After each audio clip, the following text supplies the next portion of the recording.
what are your 5 favorite Pantera songs? Do you have them? 5? Becoming's got to be one of them. That's a fucking badass song. How was that when you guys were in the studio when Dime came up with that? Were you with Dime when he came up with that riff? Oh, that was me and Dimebag for sure. Might have been all pattern, man. It might have been all of us, but still, Dime had the riff, but when Vince came up with the drum beat, that's when I mean, what do you say to that? I was like, yes, keep doing it over and over and over. It's fucking awesome. So yeah, man, that was a great moment. That was incredible. That was like, yeah, when Vince fell in with the drum beat, all of us, even Dime was like, stopped playing. It was so impressive. So yeah, man, Vince's unique feat on that damn song. So unique, so interesting, so innovative. You know, dude was a fucking titan, man. Incredible fucking player. Like literally, the best drummer I have ever played with. And I've played with fucking great drummers, man. Blessed with great drummers.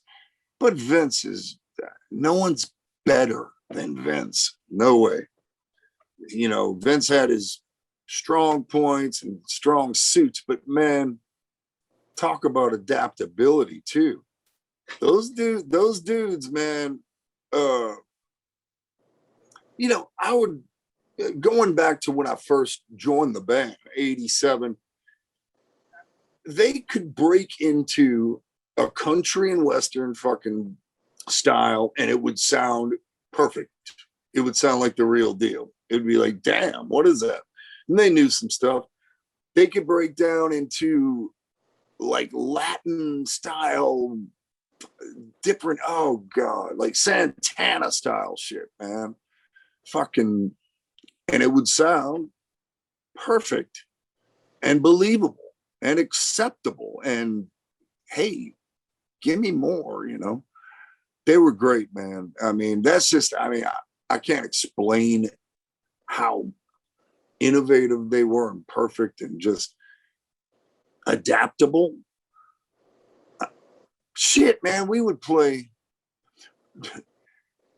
during Cowboys from Hell, one tour, one or two tours, in between, right after the first chorus, going into the second verse, they would break down into Kansas. Carry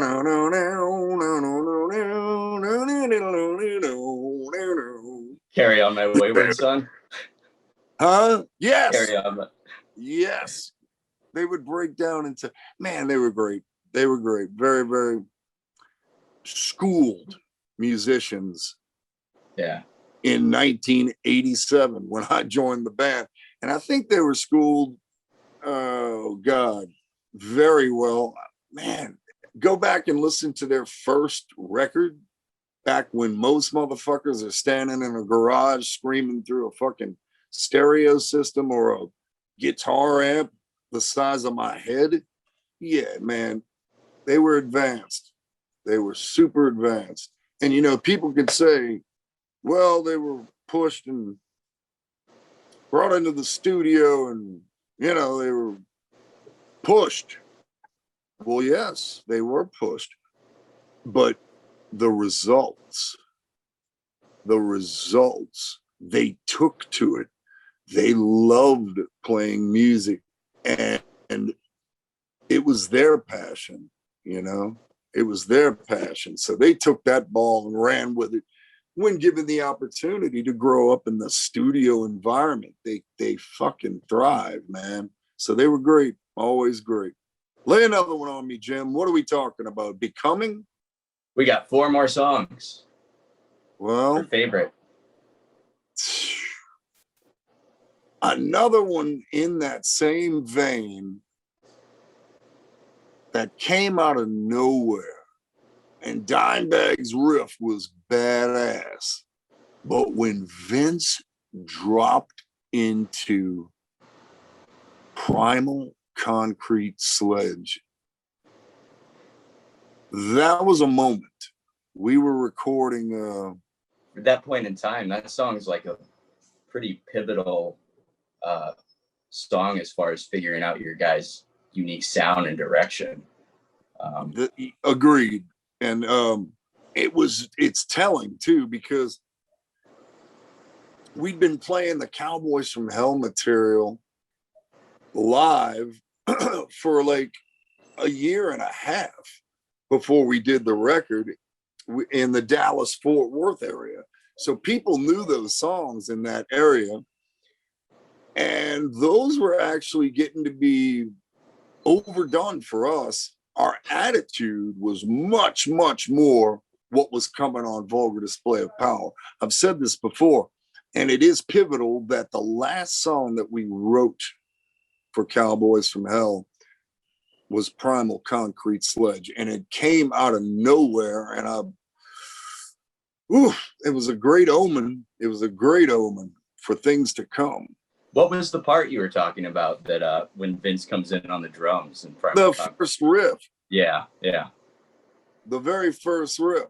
He didn't have anything at first. It's that syncopated tom snare drop.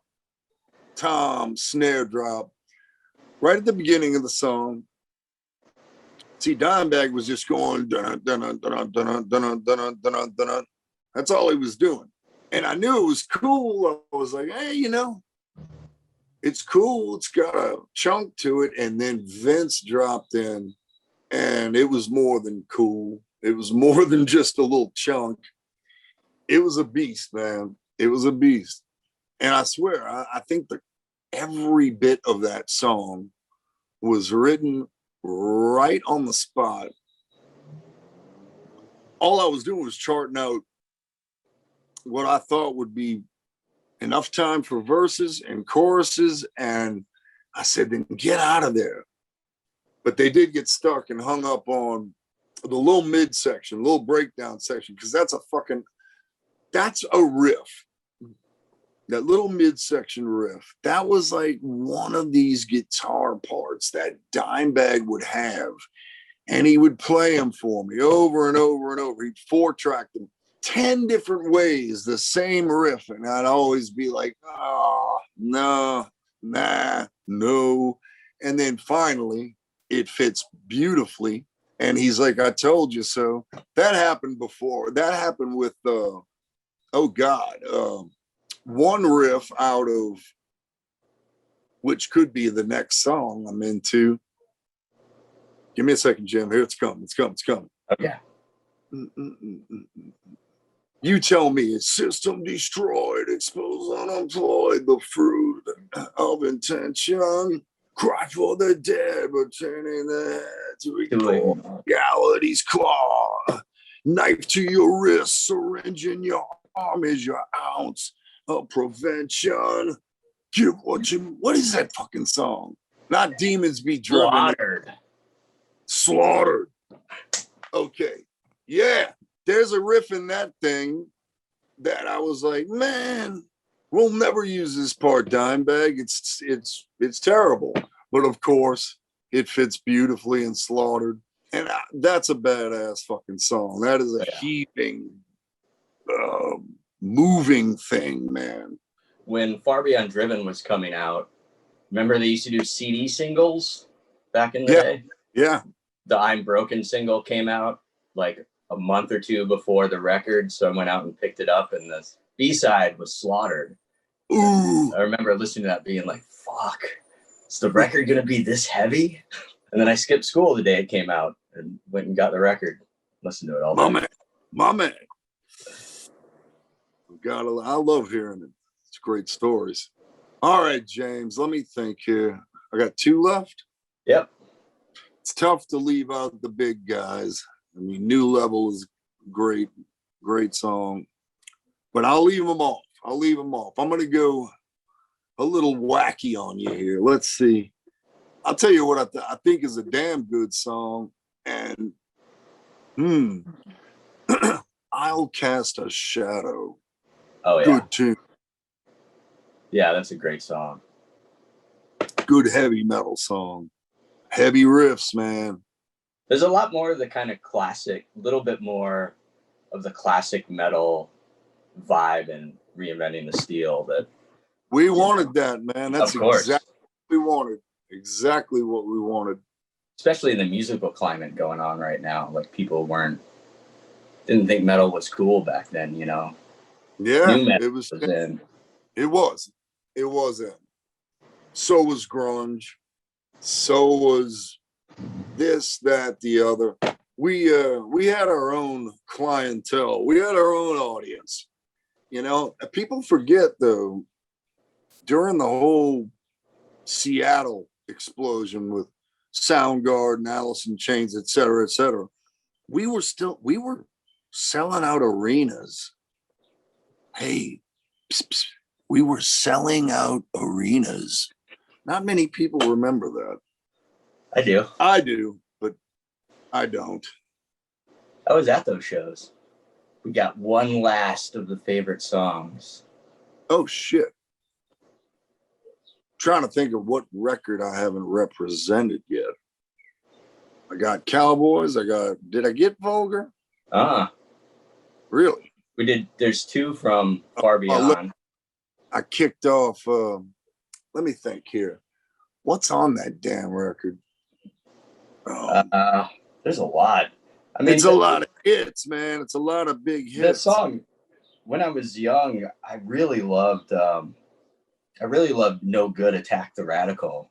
I knew you were that song, man. I will say there is an exceptional groove at the end of that song. Yeah. We used to call it the heavy metal Mardi Gras because that's what it sounded like. It's fucking badass, man.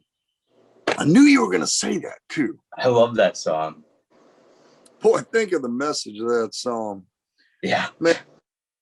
Yeah, dude. I mean, shit. Screaming it loud and clear. Yep. Well, it's ridiculous. But to stay on point, I know I'm missing a gem off that record. What is By Demons Be Driven on? Cowboys? No, that's Vulgar. That's Vulgar?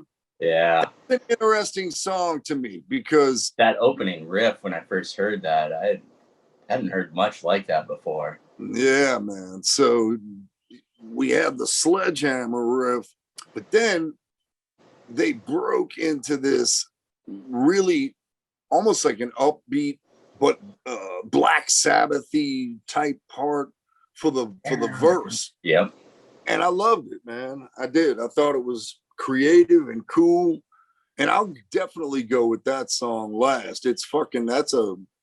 Another thing I loved about it was the lyrics were absurd. And it was like my first true absurd song that I got away with.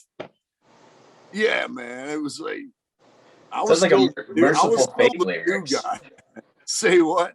Kind of sound like Merciful Fate lyrics a little bit. Oh man, dude, I wrote those lyrics for a completely separate thing that I was doing myself on the 4-track, and it was like a joke band.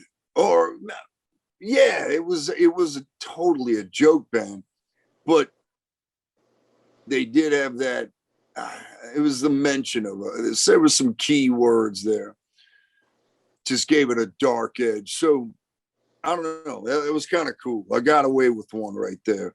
And then the chorus was big, so they couldn't complain. You know, it's like, my demons be driven. And you know what?